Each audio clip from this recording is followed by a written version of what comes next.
I knew what they'd call my son before the word ever left my sister's lips. Standing in my childhood home, watching my family eye 4-month-old Nolan like he was evidence of a crime, I felt the familiar weight of their disapproval settle on my shoulders. The perfect daughter with her perfect children. The disappointed parents with their unspoken judgment. The hushed conversations that stopped when I entered rooms.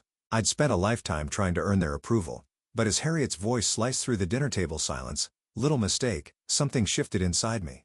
They never expected me to fight back. They never expected Gavin to walk through that door. They never expected the truth. And that's exactly why everything was about to change. The weight of Nolan pressed against my chest as I stood on the familiar porch steps of my childhood home. At 4 months old, he was still so small, his wispy brown hair peeking out from the pale blue blanket I'd wrapped him in. My heart hammered against my ribs as I shifted from one foot to the other, the diaper bag sliding down my shoulder. I hadn't been back since before I started showing. 8 months of silence stretched between us like a chasm I wasn't sure how to cross. "Just breathe, Eleanor," I whispered to myself, though the words were meant for Nolan too. His eyes, still that newborn blue but darkening at the edges like mine, blinked up at me. "Mommy's just nervous." The door swung open before I could knock. My mother, Celia, stood in the doorframe, her posture rigid and her smile thin. She'd cut her hair since I'd last seen her, the blonde now streaked with more gray than I remembered, styled in a severe bob that made her look older. "Eleanor," she said, her eyes dropping immediately to the bundle in my arms. "You made it. Not welcome home, or I missed you. Just acknowledgement of my arrival, like I was delivering a package she'd been waiting for." Mom," I tried to infuse warmth into my voice, to bridge the distance between us. "This is Nolan." She stepped back, allowing me inside but not reaching for either of us. "Your sister's already here with the kids." Of course Harriet was early. She was always perfect that way. Punctual, prepared, put together. Everything I apparently wasn't. The living room looked exactly as I remembered. Immaculate cream-colored sofas, carefully arranged family photos, mostly of Harriet's achievements, and the faint smell of lemon furniture polish. Harriet sat perched on the edge of the sofa, her back straight, ankles crossed, watching her children, Taylor and Delia, as they quietly played a board game on the coffee table. Her eyes met mine. A flash of something. Judgment? Pity? Crossing her features before she stood. "Well, look who finally decided to grace us with her presence." Her voice dripped with a particular brand of passive aggression she'd perfected over the years. She looked me up and down, her gaze lingering on my midsection that still carried the softness of recent pregnancy. "You look tired." "Thanks, Harriet. It's nice to see you too." I shifted Nolan in my arms, his weight suddenly feeling heavier under the scrutiny. "Is that him?" she asked, not moving closer, not offering to hold him or even touch his tiny hand. "No wedding ring still, I see." Her own diamond glinted as she brushed her hair back, making sure I noticed. "Harriet?" My father's voice came from the hallway. Ronald Walker appeared, his tall frame slightly stooped now, hair completely silver. His eyes softened when they landed on me. "Princess," he said, the old nickname catching in his throat. "Dad." My voice cracked as he approached and, unlike the others, immediately peered down at Nolan with genuine interest. "He's got your eyes," he said softly, a finger gently brushing my son's cheek. "He does." I agreed, grateful for this small kindness. "Dad, can you help me with the bags in the car?" Harriet interrupted, and just like that, he was gone, following her orders as he always had. "You can put your things upstairs," my mother said, still hovering in the doorway. "We've made some changes since you left." Those changes became apparent when I climbed the stairs to what had once been my bedroom. The door was open, revealing not the space I'd grown up in, but a small home gym, a treadmill, weights, and an exercise bike arranged where my bed had once been. My posters were gone, my bookshelf removed. It was as if I'd never existed there at all. "Oh," I said, turning to my mother who had followed me up. "Where should I?" "The laundry room has a cot," she said matter-of-factly. "It's the only space we have now, unless you want the couch." I swallowed hard. The laundry room is fine. The space was cramped, smelling of detergent and fabric softener. A narrow cot had been set up between the washing machine and a stack of storage bins. There was barely room for Nolan's portable crib. As I settled him down for a nap, my phone buzzed. Gavin's name flashed on the screen, and my heart lifted. "Hey," I answered softly, moving into the hallway. "How's it going?" His voice was warm, concerned. "Did you make it okay?" "We're here," I said, trying to keep my voice steady. "It's about what I expected." Gavin sighed on the other end. "That bad?" "Huh? Worse. They've turned my room into a gym. I'm sleeping in the laundry room." I tried to laugh, but it came out hollow. "Jesus Ely. His nickname for me made my throat tight. Listen, I'm finishing up this pitch.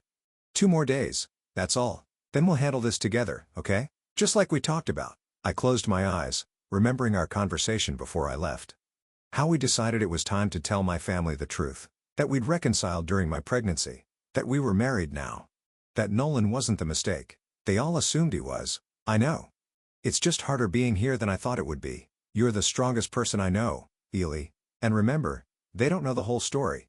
That's on our terms. After we hung up, I returned to the laundry room where Nolan slept peacefully, unaware of the tension surrounding him. I pulled out my journal from the bottom of the diaper bag and wrote by the dim light coming through the small window. Being home feels lonelier than being alone. How strange that the place that's supposed to feel most welcoming now feels like the coldest kind of exile. I traced my finger over my son's cheek, his breath warm and steady.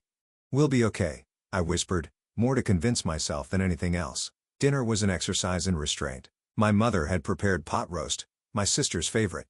Never mind. The conversation flowed around me, rarely including me, as Harriet dominated with stories of Taylor's soccer achievements and Delia's piano recitals. "Eleanor." My mother finally addressed me directly. "Will you be looking for work again soon?" I cleared my throat. "Actually, I've been doing some freelance writing during nap times. I have a few steady clients already." Harriet snorted softly. "Freelance? That's what people call unemployment these days, isn't it?" "It's work, Harriet," I said evenly. "It pays the bills." "Speaking of bills," my father interjected, clearly trying to change the subject. "How's that apartment of yours? Still in that same place downtown?" Before I could answer, Harriet jumped in. "Didn't your company do those layoffs right after you went on maternity leave? That must have been tough."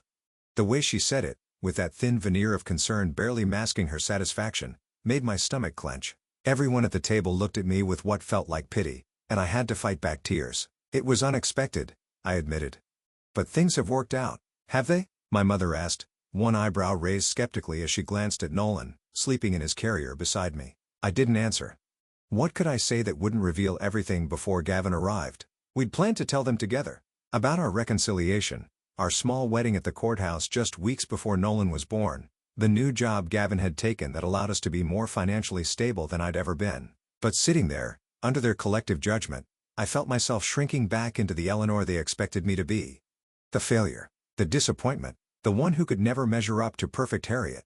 Later that night, after everyone had gone to bed, I sat in the laundry room, feeding Nolan and thinking about how we'd gotten here. Gavin and I had been college sweethearts, married young, and grown apart after years of focusing on careers instead of each other. The separation had been his idea initially. Space to figure things out, he'd called it. 6 weeks later, I discovered I was pregnant. I'd told him, expecting the news to push us further apart. Instead, it had made us reevaluate everything.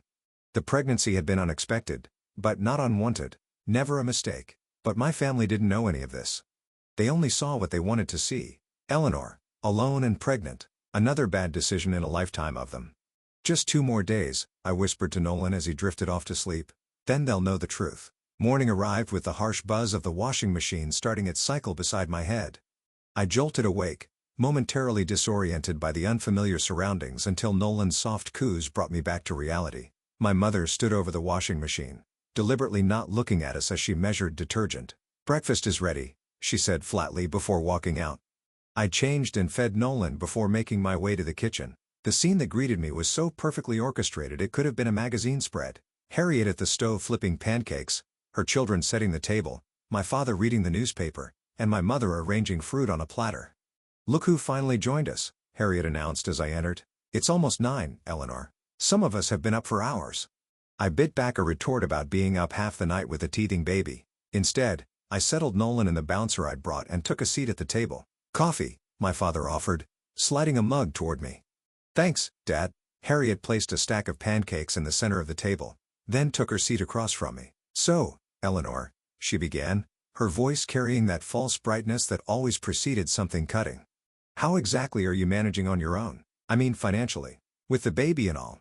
Before I could answer, she continued, "Some people think having a baby solves everything.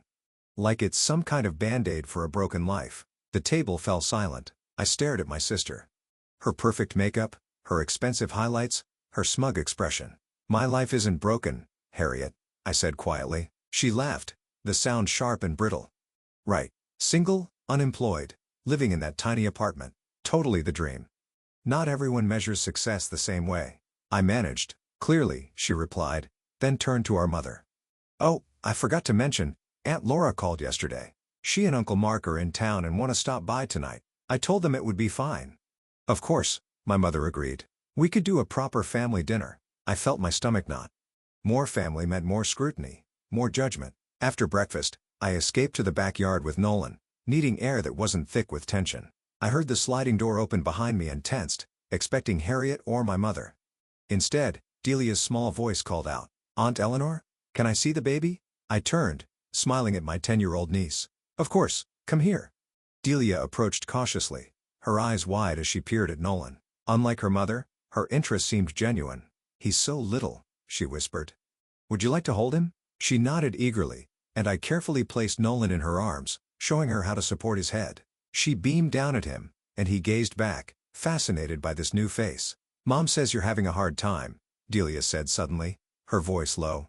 "She told Grandma that you made bad choices." I swallowed hard. "Your mom and I see things differently sometimes." Delia was quiet for a moment, then said, "Mom cries a lot, behind her bathroom door. I hear her sometimes when Dad's working late." The confession startled me. Perfect Harriet. Crying alone? It didn't fit the narrative I'd built around my sister's immaculate life. "I'm sorry to hear that," I said carefully. Delia shrugged, her attention back on Nolan. "Your baby doesn't seem like a bad choice to me. He's nice." "Thank you, Delia. That means a lot." Later, as I was changing Nolan in the laundry room, I overheard Harriet's voice from the hallway. She was on the phone, her voice low but distinct. "You should see her, Aunt Laura. It's sad, really. The baby was obviously a desperate last-ditch move to keep a failing marriage. Gavin's not even in the picture anymore." My cheeks burned with anger and humiliation. I wanted to storm out there, to confront her, to tell her how wrong she was.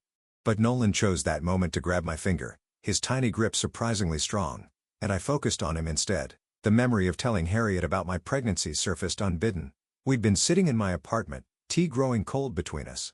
"You're going to ruin your body, your career, and your life," she'd said flatly when I shared the news. Not congratulations, not excitement, just immediate judgment. That afternoon, my mother cornered me in the kitchen as I was preparing a bottle. "Eleanor, I've been thinking," she began, leaning against the counter. "Maybe you should consider moving back home for a while. You could rebuild your life here." I looked at her, confused. "Rebuild my life?" "Yes," she nodded, as if it were obvious. "As a single mother, you'll need support. Your old room, well, we could rearrange things. The exercise equipment could go in the garage, so the gym could be moved for me, but not before I arrived." The message was clear. "I'm doing fine where I am, Mom." She sighed. "Are you? Really? Because from where I stand, it looks like you're struggling." Again. They'd again stung. It was a reference to my past, the eating disorder in high school, the semester I'd failed 3 classes after a bad breakup, the time I'd quit a promising job to try freelancing, only to move back home for 6 months when it didn't work out. "I'm not that person anymore," I said. "Aren't you?" Her eyes were skeptical. "History tends to repeat itself, Eleanor." My phone rang, saving me from having to respond. Gavin's name flashed on the screen. "Excuse me," I said, stepping out of the kitchen to answer. "Hey." Gavin's voice was a balm to my frayed nerves. "How's it going today?" "Worse than yesterday," I admitted. "They're having a family dinner tonight. Aunt Laura and Uncle Mark are coming." "Great, more spectators." He sighed. "Listen, I might be able to get there early. The pitch went well, and I'm trying to catch an earlier flight. But I don't want to promise and disappoint you." Hope fluttered in my chest. Even a few hours early would help. "I'll do my best. Love you, Ellie." "Love you too." By evening, the house had transformed for dinner. My mother had brought out the good china, crystal glasses, and silver candlesticks. Aunt Laura and Uncle Mark arrived with hugs for everyone, brief, awkward ones for me, and immediately began cooing over Harriet's children. When they finally acknowledged Nolan, Aunt Laura peered into his carrier and said, "Oh, he's alert, isn't he?" As if she couldn't think of a single other positive attribute. Uncle Mark patted my shoulder. "Tough break about the job, Eleanor. And, everything else." Dinner was a minefield of loaded questions and backhanded compliments. I focused on my plate, answering when directly addressed but otherwise staying quiet. Nolan, thankfully, slept peacefully in his carrier beside me. "Remember when Eleanor went through that phase in high school?" Harriet said suddenly, looking around the table with a reminiscent smile that didn't reach her eyes. "The whole not eating thing? Mom and Dad had to get her that therapist." My fork froze halfway to my mouth. My eating disorder wasn't a phase. It was a serious illness that had nearly hospitalized me. Harriet, my father warned quietly. What? I'm just saying, Eleanor has a history of instability, making decisions without thinking them through. She turned to Aunt Laura. I worry about the baby, you know, growing up with that kind of influence. The table fell uncomfortably silent. I placed my fork down, my appetite gone. Is that what you think of me? I asked, my voice surprisingly steady. That I'm unstable? Harriet shrugged. Your track record speaks for itself, doesn't it? Before I could respond, she leaned over to look at Nolan, who had woken up and was blinking sleepily. He looks just like Gavin, doesn't he? She said, loud enough for everyone to hear. Hope he stays around this time. The table erupted in uncomfortable laughter, and I felt my last thread of patience snap. But before I could speak, Harriet turned fully toward Nolan, her voice high and sing-song, the way people talk to babies. You ruined your mother's life. Didn't you? Little mistake? The words hung in the air like a toxic cloud. I stared at my sister, unable to process that she had actually said that to my baby about my baby in front of our entire family. The worst part wasn't the cruelty of her words, it was the silence that followed. No one spoke up. No one defended Nolan or me. They all just sat there, forks suspended, eyes averted, complicit in their silence. I looked around the table. At my father, who studied his plate as if it contained the secrets of the universe. At my mother, whose lips were pressed into a thin line of disapproval, though whether at Harriet's words or my reaction, I couldn't tell. At Aunt Laura and Uncle Mark, exchanging uncomfortable glances, but saying nothing. In that moment, I had never felt more alone. I reached for Nolan, my hand shaking slightly as I unbuckled him from his carrier. He made a soft cooing sound as I lifted him, completely unaware of the ugliness that had just been directed at him. I held him close, my chin resting on his downy head, trying to decide what to do, what to say. Should I lash out? Stand up and leave? Pretend I hadn't heard? The decision was made for me when the sound of the front door opening cut through the silence. Everyone turned, startled by the unexpected interruption. It was Gavin. He stood in the doorway to the dining room, tall and solid in his navy suit, his tie loosened around his neck. In one arm, he held a bouquet of wildflowers, my favorites. In the other, a manila folder. His eyes found mine immediately, warm and full of love, before hardening as they swept across the silent table. Sorry I'm late, he said, his voice steady and controlled. Did I miss anything civil? Harriet's face drained of color. Gavin, she stammered. We weren't expecting you. You must be exhausted from your trip. Gavin didn't smile. He walked directly to my side, bending to kiss my cheek and stroke Nolan's head gently. May I speak? He asked, addressing the table but looking at me. I nodded, relief washing over me at his presence. He placed the flowers on the table and opened the folder he carried. This is Nolan's hospital documentation, he said, removing papers and placing them on the table one by one. This is our signed custody agreement. This is our legal marriage certificate from 3 months ago. And these are a few other things I thought might interest you all. A collective gasp went around the table. My mother's hand flew to her throat. Marriage certificate? Yes, Gavin confirmed. Eleanor and I reconciled during her pregnancy. We were legally married before Nolan was born. He turned to face Harriet directly. I know what you said. We heard it from the driveway. I realized with a start that Gavin must have arrived earlier than I thought, that he had been standing outside, listening, when Harriet made her cruel comment. I thought this family was interested in truth, Gavin continued, his voice measured but with an undercurrent of barely controlled anger. But clearly, that's not what's being served here tonight. No one spoke. Even Harriet seemed at a loss for words, her usual confidence crumbling under Gavin's steady gaze. So let me tell you some truths, Gavin said. Eleanor is the strongest, most loving person I've ever known. Our separation was my fault, my insecurity, my fear of not being good enough for her. When she told me about the baby, it wasn't a trap or a desperate move. It was a wake-up call for both of us. He looked down at Nolan, his expression softening. He was not a mistake. He saved us. He made us face what we'd been avoiding, that we still loved each other, that we were meant to be a family. My father cleared his throat. We didn't know you were back together. You never asked, I said quietly. You all just assumed the worst about me, like you always do. Gavin's hand found mine under the table, squeezing gently. Why didn't you tell us you were married? My mother asked, her voice strained. Would it have mattered? I countered. Would you have treated me any differently? Or would you have found some other reason to judge me, to make me feel less than? No one had an answer for that. Gavin gathered the documents, returning them to the folder. We came here hoping to bridge the gap, to give you all a chance to be part of our family's life. But I won't subject my wife or my son to this kind of treatment. He looked at me, his eyes questioning. Let's go home. Ellie? To our home. I nodded, standing with Nolan still in my arms. For the first time since arriving, I felt strong, supported, no longer alone against the tide of judgment and criticism. Eleanor, my mother began, but I shook my head. Not now, Mom. I need some space. I turned to face the table one last time. Thank you for dinner. Gavin put his arm around me, and together we walked out of the dining room, leaving behind a stunned silence. In the hallway, he pulled me close, careful not to squish Nolan between us. I'm so sorry, he whispered against my hair. I got here as fast as I could. You're here now, I said, relief washing over me. That's all that matters.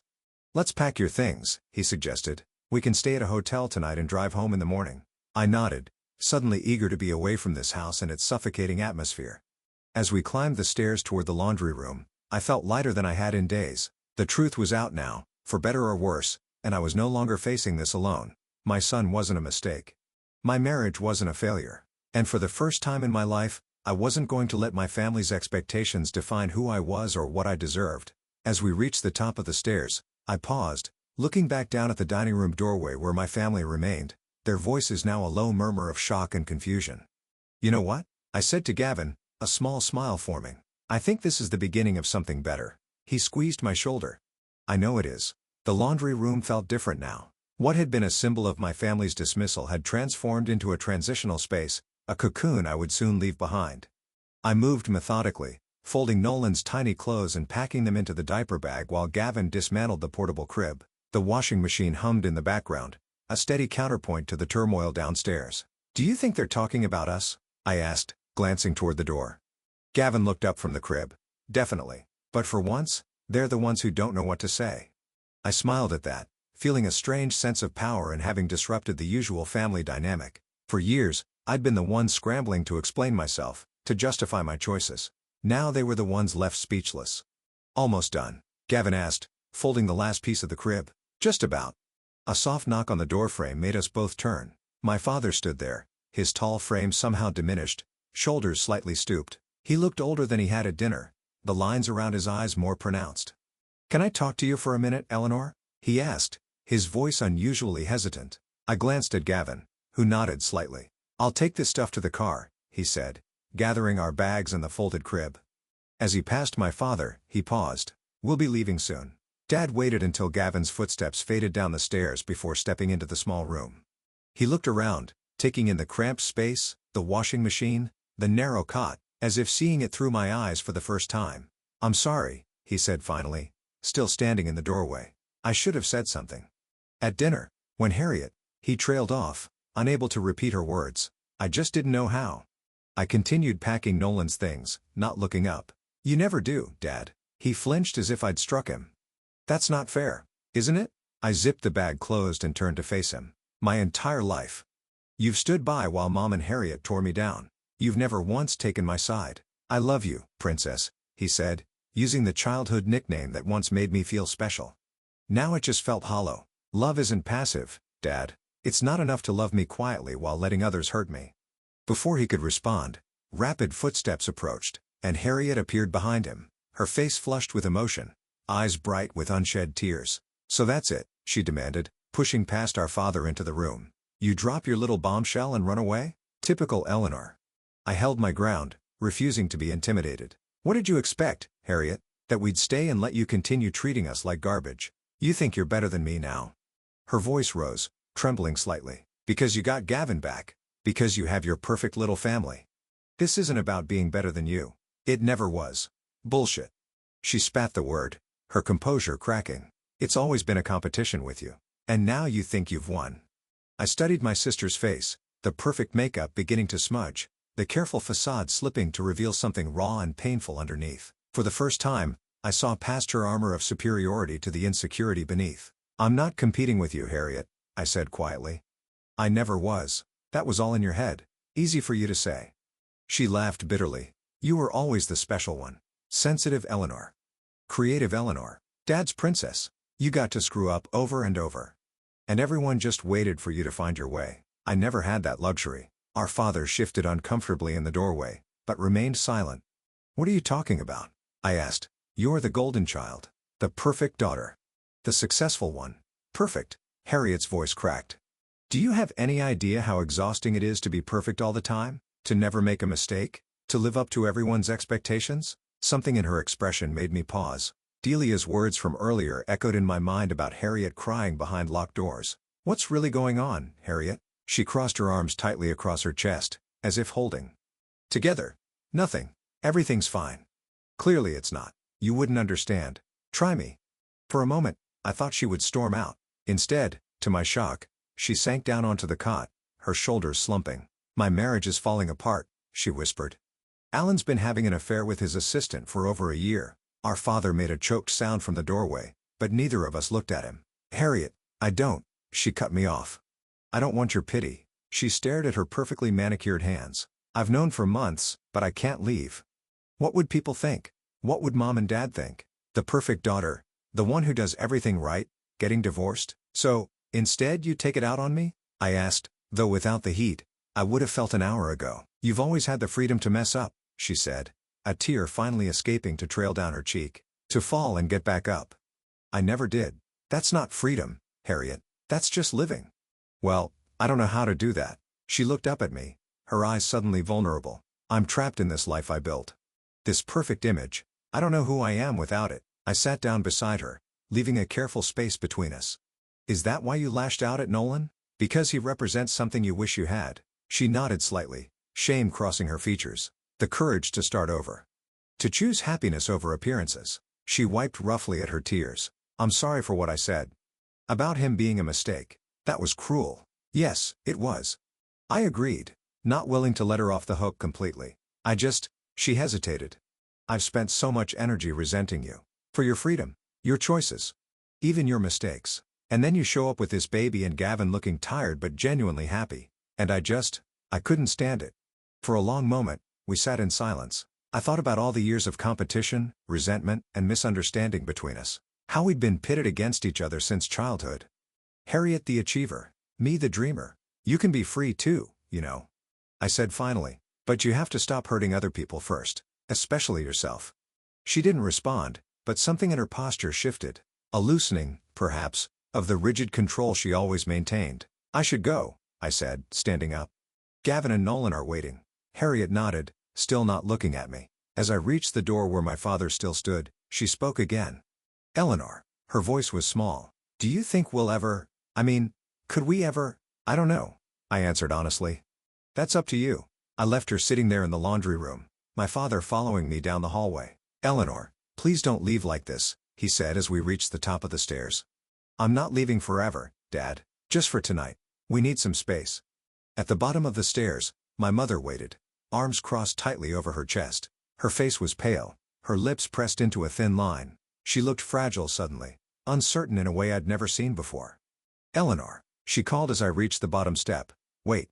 I paused, Nolan's diaper bag heavy on my shoulder. I blamed you, she said, the words coming out in a rush, for everything. Your struggles, your choices. I blamed you because, she swallowed hard. Because I envied your courage. Of all the things I'd expected her to say, that wasn't it. What? You've always been brave enough to follow your heart, she continued, her voice unsteady. Even when it led you down difficult paths. I never had that courage. I've lived my entire life doing what was expected of me. I stared at my mother, really seeing her perhaps for the first time, not as the critical, disapproving figure of my childhood, but as a woman who had made her own compromises, who had perhaps surrendered her dreams for security and approval. I don't know what to say, I admitted. She took a step toward me, hesitant. I'm not asking for forgiveness. I just want you to know, I was wrong. About so many things. I nodded, feeling the weight of her words, but not ready to process them fully. I have to go. Nolan needs to sleep. I understand. She stepped back, allowing me to pass. Will you call? When you get home? Yes, I said, surprising myself with the answer. I will. Outside, Gavin waited by the car, Nolan already secured in his car seat. He searched my face as I approached. You okay? I took a deep breath of the cool night air. I think so. It was intense. He pulled me into a hug, his solid warmth anchoring me.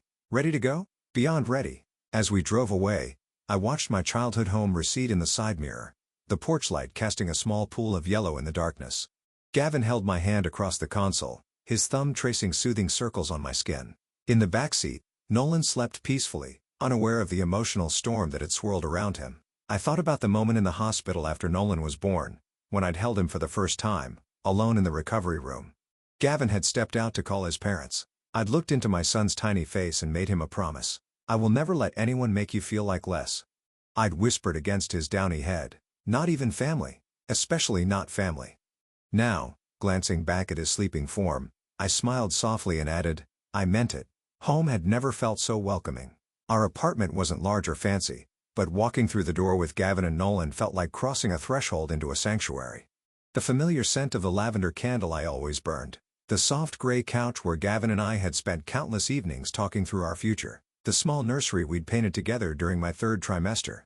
These were the markers of the life we were building. God, it's good to be back, Gavin said, setting down our bags in the entryway. I carried a sleeping Nolan to his crib, carefully laying him down and watching his tiny chest rise and fall for a moment before joining Gavin in the living room. How are you feeling? He asked as I curled up beside him on the couch. Drained, but also lighter. I leaned my head against his shoulder. Like something shifted. You stood your ground. That's huge, Ellie. We stood our ground. I corrected him. I couldn't have done it without you. He kissed the top of my head. You're stronger than you think. The next morning, after a night of uninterrupted sleep in our own bed, I woke feeling refreshed and oddly energized.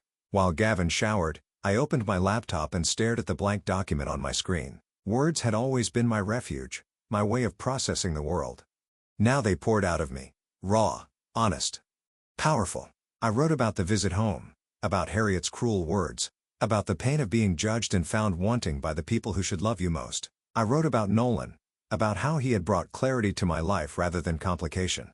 I wrote about the courage it takes to choose your own path, even when others don't understand. When Gavin emerged from the bathroom, toweling his hair dry, I was still typing furiously. What's got you so inspired? He asked, peering over my shoulder. I'm writing an essay, I replied, fingers still flying across the keyboard. About what happened. About family. About Nolan. He read a few paragraphs, his expression growing serious. This is good, Ellie. Really good. You think so? I know so. He squeezed my shoulder. You should submit it somewhere. I hadn't published anything substantial since before my pregnancy, but Gavin's confidence bolstered my own. After a week of revisions, I submitted the essay to an online women's magazine I'd freelanced for in the past. The editor responded within hours, enthusiastic about publishing it. 2 weeks later, they called my son a mistake went live. The response was immediate and overwhelming. My inbox flooded with messages from women, mothers, daughters, sisters, thanking me for putting words to their own experiences, for validating their pain and their choices. You should read these.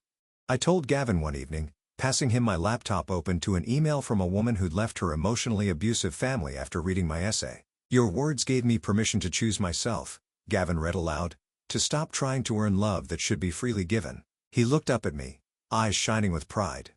You're changing lives, Ellie. The essay's success sparked something in me. A desire to create space for other women's stories, to build a community around shared experiences and healing. I started a blog, inviting women estranged from toxic families to share their journeys. One morning, as I sat at our small kitchen table working on the blog, Gavin placed a plate of eggs and toast in front of me, along with a steaming mug of coffee. What's this for? Asked, surprised by the gesture. Do I need a reason to make my wife breakfast? He slid into the chair across from me. Actually, I was thinking about that time 3 years ago, when I hit rock bottom after losing that account. I remembered it clearly. Gavin, devastated after a major professional setback, spiraling into self-doubt. I'd gotten up every morning and made him breakfast, refusing to let him skip meals in his depression. You didn't give up on me, he said quietly, even when I was ready to give up on myself. That's what partners do. He reached across the table and took my hand. You're doing amazing things, Ellie. With the blog, with Nolan, with everything. I just want you to know I see it. As spring turned to summer, life settled into a new rhythm. I continued writing, my freelance work steadily increasing as editors read my published essay. Gavin's job was going well, his recent promotion allowing us to start saving for a house. Nolan grew and changed daily, his personality emerging more clearly, curious, determined, quick to smile. We took him to the park on weekends, watching him experience the world with wide-eyed wonder. During one such outing, an older woman stopped to admire him as he sat on a blanket, intently examining a leaf. What a beautiful boy, she commented, smiling down at Nolan. He has your fire. I looked at my son, his focused expression, the determination in his tiny furrowed brow as he explored the leaf's texture and felt a surge of pride. Thank you, I replied, beaming. The woman moved on, but her words stayed with me. My fire, the part of me that refused to be extinguished, that had survived my family's criticism, my own self-doubt, the challenges of rebuilding a marriage and becoming a mother. That fire was Nolan's inheritance, more valuable than any material possession. One evening in late July, my phone rang with an unfamiliar number. I almost let it go to voicemail, but something made me answer. Eleanor? It's Harriet. I sat down on the edge of the bed, surprised. We hadn't spoken since that night in the laundry room, though my parents had called occasionally, their conversations cautious, but increasingly warm. Harriet. An awkward silence stretched between us. Finally, she spoke again. I read her essay. My pulse quickened. Oh, it was honest. She paused. Painfully honest. That was the point. Another silence. Then, I'm in therapy. The words rushed out as if she'd been holding them back. Twice a week. I've been going for about a month now. That's good, Harriet. I'm not calling to ask for your forgiveness, she continued. I don't deserve that yet. I just wanted you to know that I'm working on it. On me? I thought about my sister. Perfect, polished Harriet, sitting in a therapist's office, confronting the cracks in her carefully constructed facade. It must have taken enormous courage. I appreciate you telling me, I said carefully. Alan and I separated, she added. It's been hard, but necessary. I'm sorry, I said, and meant it. Despite everything, I didn't want her to suffer. Don't be. It's the first honest thing I've done in years. She took a deep breath. Anyway, I should go. Delia's waiting for me to read with her. Harriet, yes, thank you for calling. After we hung up, I sat for a long time, processing the conversation. I didn't feel the rush of warmth or forgiveness that movies might portray in such moments, but I felt something shift, a loosening of the knot of resentment I'd carried for so long. A week later, a letter arrived from my father. Inside was a brief note, written in his careful, slanted handwriting. Eleanor, words have never come easily to me, especially when they matter most. I failed you as a father by remaining silent when I should have spoken up. There is no excuse for this failure, only my sincere regret. Enclosed is something I should have given you long ago, along with a contribution to Nolan's future. Not to buy forgiveness, but as a small gesture of my commitment to do better. With love and deep apology, Dad. Beneath the note was a check for Nolan's college fund and a faded photograph I'd never seen before. It showed me at about 4 years old, sitting on my father's shoulders at what appeared to be a county fair. My head was thrown back in laughter, his hands securely holding my legs, his face turned up toward mine with unmistakable adoration. I pinned the photo to our refrigerator, next to a handwritten note I'd placed there the day we brought Nolan home from the hospital. It was never a mistake. It was a beginning. 8 months after our disastrous family dinner, I stood backstage at the Westwood Women's Conference trying to calm the butterflies in my stomach. After the success of my essay and blog, I'd been invited to speak at the event. The theme was choosing yourself, and despite having written thousands of words on the subject, the thought of speaking them aloud to a room of 500 women terrified me. 5 minutes, Ms. Walker, a coordinator said, poking her head through the curtain. I nodded, smoothing invisible wrinkles from my dress. Navy blue, simple but elegant, chosen by Gavin the week before during a rare shopping trip without Nolan. You look beautiful, he'd said as I tried it on. Strong. Now. I took deep breaths, reviewing my notes one last time. The speech was personal, drawn from my own journey, but I hoped it would resonate with others who had struggled to find their voice within families that tried to silence them. From beyond the curtain, I heard the MC introducing me, listing my accomplishments, the viral essay, the community blog that had grown to include over 10,000 members, the upcoming book deal. The applause that followed was enthusiastic.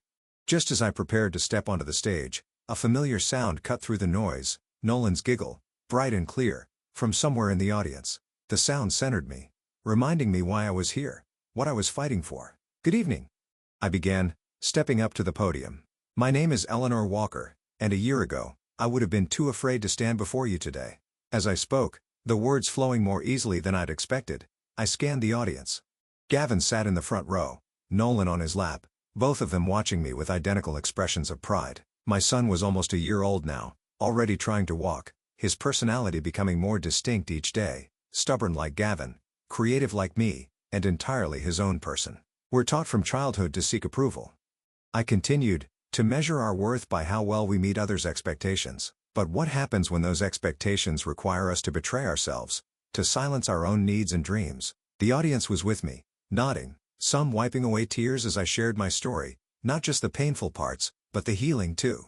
The journey towards self-worth that had begun with Nolan's birth and continued each day as I learned to trust my own voice. Your voice matters, I said, approaching the conclusion of my speech. Your choices matter. You don't need permission to be whole, to set boundaries, to walk away from relationships that diminish you, even especially when those relationships are with family. As the applause erupted, I caught sight of a figure standing at the back of the hall, my mother. She hadn't said she was coming. We'd spoken several times in recent months. Our conversations gradually warming, but always with a careful distance maintained on both sides. Now she stood alone, not clapping, but watching me with an expression I couldn't quite read. Pride mingled with regret, perhaps. After the speech, a line formed of women waiting to speak with me. I signed copies of printed essays, listened to their stories, hugged those who needed it. Gavin waited patiently to the side with Nolan, giving me space to connect with these women who had found something of themselves in my words. As the crowd thinned, a young woman approached, her eyes red from crying. I left my family last week, she said without preamble. After 3 years of them telling me I was worthless, that my dreams were stupid, that I'd never survive on my own, she took a shuddering breath. Your words helped me breathe. For the first time in years, I feel like I can actually breathe. I reached for her hands, holding them tightly in mine. The first step is the hardest. It gets easier. Does it ever stop hurting? She asked, her voice small. No, I am sure it will not sleep. But you learn to build a life where the joy outweighs the pain. After she left, Gavin approached with Nolan, who reached for me immediately, babbling excitedly. You were amazing, Gavin said, kissing my cheek. We did okay, didn't we? The question encompassed everything. Our reconciliation, our marriage, our son, the life we were building together. I nodded, bouncing Nolan gently in my arms. We did. As we gathered our things to leave, I saw my mother hesitating near the exit. She'd waited until almost everyone was gone. You came, I said as we approached her. I wasn't sure if I should. She looked older than when I'd last seen her, the lines around her eyes deeper. But I wanted to hear what you had to say, and, I prompted when she didn't continue. You found your voice. She smiled slightly. It's powerful. I didn't know how to respond.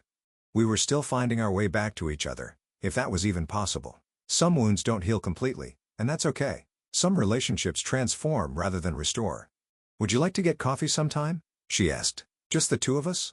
I'd like that, I replied, surprised to find I meant it. That night, after Nolan was asleep, I stood in his nursery, looking at the bookshelves Gavin had built. On the top shelf sat my old journal, the one I'd written in during those difficult days at my parents' house. Beside it was a fresh new one, its pages still blank, waiting for the next chapter of our story.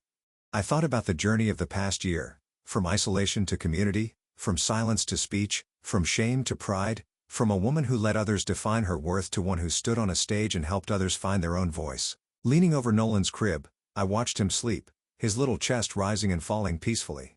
You changed everything, I whispered, gently touching his cheek. You made me brave. In standing up for him, I'd finally learned to stand up for myself. In protecting him from others' judgment, I'd freed myself from its power. In loving him unconditionally, I'd learned what I deserved all along. They called him a mistake, but he was the reason I stopped letting people treat me like one. What would you sacrifice to protect the ones you love from the people who should love you most? If Eleanor's journey resonated with you, please hit that like button, subscribe for more powerful stories, and share in the comments how you found the courage to choose yourself.